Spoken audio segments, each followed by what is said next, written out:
কুন্তলা সোনাকে বলে, আমরা তো তোমার সাথে যেটা করেছি সেটা একদম ঠিক করছি না।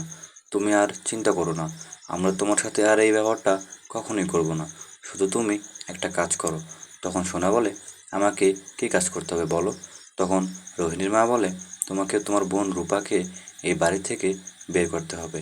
দেখো, তুমি দেখতে কিন্তু অনেকটাই ভোলাভালা, কিন্তু তোমার বোন একদম তোমার মায়ের মতো। তোমার বোন যদি এই বাড়িতে থাকে তাহলে আমাদের প্ল্যান কখনোই সফল হবে না।